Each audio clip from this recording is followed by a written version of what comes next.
sitting there, and even as I talked to Morganti, I said, was there any discussion about at least putting paint on it, landscaping to pull that, and Benny's, and pulling the project together? And Morganti said, no, there was never any discussion on that. Do you remember why, or Well, what? like I said, that number of 153 to 273, we were closing, the pools were closed since like 2010. 2011? Was it 2011? Right when the... Right at the end, I think it was September of 2010 was when it actually. Okay, September of 2010. And the plans were to reopen the pool. That's where the projection, when you asked the question about why does the number jump up $100,000, $120,000, my recollection is we were trying to reopen the pool when we reopened the building. Okay, but The landscaping, I don't have a... Or is there any consideration as to the aesthetics of the pool building, considering that we've invested so much in the land surrounding it and the casino building itself? The aesthetics of the exterior of that pool building was never incorporated into the design? No. well, for instance, I mean, anyone going into construction knows that there's movement, and we'll get into the pool. I mean, there's some structural damage, I think, at the pool.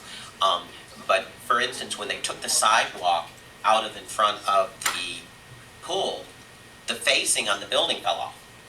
The only thing that was holding up the brick on the wall was the sidewalk. So, I mean, any development, any building, any developer should know that there's going to be some kind of damage, and that should have been figured in, because now we have a beautiful beach project, and we've got other elements that we're going to have to find some kind of funding or something in order to put them together, because they need a match. It needs to be a complete project.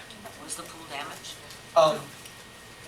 We have the expert who works with the county pool system, who's coming out to do an assessment and to give us some answers for what's happening at the pool. I can't answer that. I don't have a good answer, other than what you can see when you go over there on the north end. On the east side, the water's below the curb area. On the west side, it's coming up on the numbers on the side of the coping.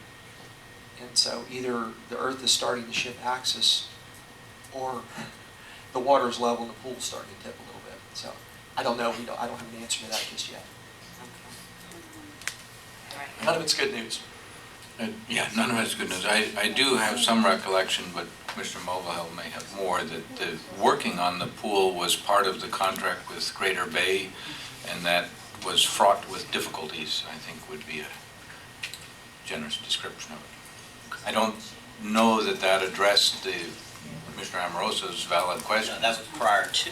I mean, moving forward with Morganti and the new project should address some of the issues. Well, I think those are all valid points, and they may not have been considered for a variety of reasons. They weren't necessarily evident because at the time the decision was made, it might not have been falling apart to that point. Regardless, if you'd like, we would like to pull together some ideas on how to deal with that building.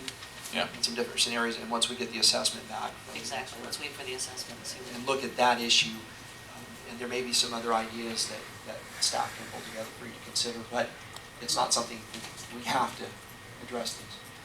And we have to have a serious discussion about what to do, and rather quickly. Yeah. Can we move on with the expansion of the beach? Absolutely.